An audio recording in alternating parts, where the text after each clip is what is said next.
Terima kasih atas kesempatannya. Perkenalkan kami dari kelompok 3.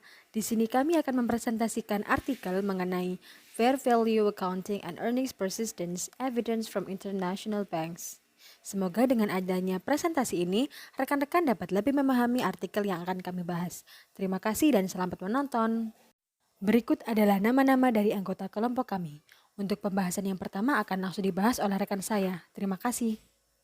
Perkenalkan, nama saya Dea Marsha dengan NIM 2018-310228. Di sini saya akan mempresentasikan tentang latar belakang dari Fair Value Accounting and Earning Persistent Evidence from International Bank. Jadi latar belakang dari Fair Value Accounting and Earning Percentage adalah penemuan data dari Bank Internasional dengan penggunaan sampel sebanyak 210 dari tahun 2009 hingga 2013. Dari hasil penelitian menunjukkan bahwa nilai wajar Bank Internasional mempengaruhi peningkatan presentasi laba. Diketahui bahwa akrual non-diskresioner aset level 1 yang diukur berdasarkan hasil yang diamati berhubungan positif dengan presentasi laba.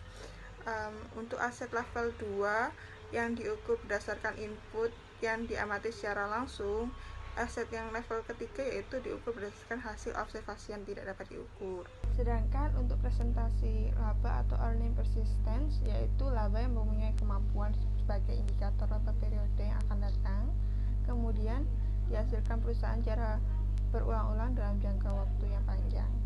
Terima kasih. Selanjutnya akan dijelaskan oleh. Terima kasih atas kesempatannya. Perkenalkan, nama saya Mega Yulita Miani dengan NIM 2018-310-229. Berikut saya akan melanjutkan presentasi dari rekan saya, yaitu mengenai tujuan penelitian. Nah, yang pertama yaitu menyelidiki apakah eksposur nilai wajar proporsi aset keuangan yang berkaitan dengan potensi laba. Nah, di mana proporsi aset keuangan yang diukur pada nilai wajar dikaitkan dengan potensi laba, dan apakah keandalan sebuah pengukuran nilai wajar mempengaruhi persistensi laba, dan juga untuk menguji apakah antara pengukuran nilai wajar dan persistensi laba merupakan sebuah fungsi. Nah, selanjutnya yaitu beberapa faktor yang mempengaruhi seperti penegakan hukum, lingkungan audit, dan keahlian industri auditor tingkat negara. Selanjutnya presentasi akan dilanjutkan oleh rekan saya. Terima kasih. Terima kasih atas kesempatannya. Perkenalkan, nama saya Yuni Farida Prelinda dengan NIM 2018-310-281. Nah, di sini saya akan menjelaskan mengenai implikasi praktik. Jadi, hal yang pertama akan kita bahas di sini adalah mengenai sampel. Nah, jadi sampel dari penelitian ini diperoleh dari database Bankscope yang terdiri dari 300 bank non-Amerika Serikat teratas di seluruh dunia. Dan dalam studi ini, 300 bank non-Amerika Serikat terbesar ini dipilih karena mewakili sebagian besar dari total kapitalisasi pasar industri perbankan non-Amerika Serikat di seluruh dunia. Nah, dan untuk periodenya sendiri, sampel penelitian ini diambil dari tahun 2009 sampai dengan akhir tahun 2013. Nah, semua informasi keuangan dari 300 bank non-Amerika Serikat teratas diunduh dari database Bankscope, dan 22 negara disertakan dalam sampel penelitian ini. Negara-negara ini tuh antara lain ada Austria, Australia, Belgia, Brasil, Kanada, Chile, Jerman, Denmark, Spanyol, Prancis, Inggris, kemudian ada Yunani, Hong Kong, Irlandia, Italia, Korea Selatan, Malaysia, Belanda, Norwegia, Singapura, Taiwan, dan Afrika Selatan. Nah, untuk informasi pengungkapan IFRS tahunan, setiap bank untuk 2009 sampai 2013 dikumpulkan secara manual dari laporan tahunan mereka. Kemudian di slide ini kita akan membahas mengenai model penelitian. Yang pertama di sini ada hipotesisnya. Jadi mengenai rumusan masalah yang sudah ada dari penelitian ini, maka dapat disimpulkan hipotesis dari penelitian ini. Yang pertama ada H1, yaitu tidak ada hubungan antara eksposur bank terhadap akuntansi nilai wajar dan persistensi laba. H2A, ada hubungan positif antara aset level 1 dan persistensi laba. H2B, tidak ada hubungan antara aset level 2 dan level 3 bank dan persistensi laba. H3, penegakan hukum yang kuat meningkatkan hubungan antara persistensi pendapatan dan aset level 2 dan level 3. H4, lingkungan audit yang kuat meningkatkan hubungan antara persistensi laba dan aset level 2 dan level 3. Dan yang terakhir H5, yaitu keahlian keahlian industri auditor meningkatkan hubungan antara persistensi laba dan aset level 2 dan level 3. Kemudian mengenai langkah-langkah penelitian ini. Nah, jadi dalam model 1, variable dependent atau earning before tax diukur sebagai laba sebelum pajak selama tahun yang diskalakan dengan total aset pada awal tahun. Selanjutnya, peneliti memeriksa dampak dari pilihan klasifikasi hierarki nilai wajar pada persistensi laba.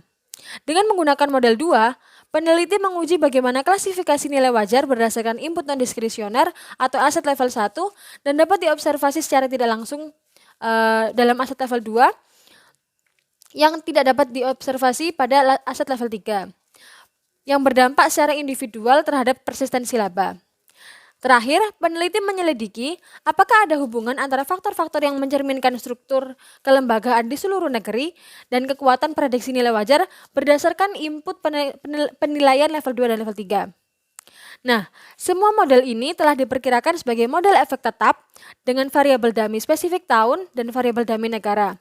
Juga kesalahan standar bank sampel dikelompokkan untuk menangani masalah yang timbul dari penggunaan data panel seperti heteroskedastisitas atau korelasi serial. Nah, rekan-rekan, sekian dari presentasi saya, kemudian akan dilanjutkan oleh rekan saya. Terima kasih. Assalamualaikum warahmatullahi wabarakatuh. Saya Rohmania Putra Kasari dengan NIM 2018-310263. Di sini saya akan melanjutkan penjelasan dari rekan saya. Hasil penelitian. Hipotesis 1. Ada hubungan antara akuntansi nilai wajar, eksposur bank, dan persistensi laba. Hipotesis 2. Yang pertama, ada hubungan positif antara aset level 1 bank dengan persistensi laba. Yang kedua, tidak hubungan antara aset level 2 dan level 3 dengan persistensi laba. Hipotesis 3. Penegakan hukum yang kuat meningkatkan hubungan antara persistensi laba dengan aset level 2 dan aset level 3. Hipotesis 4.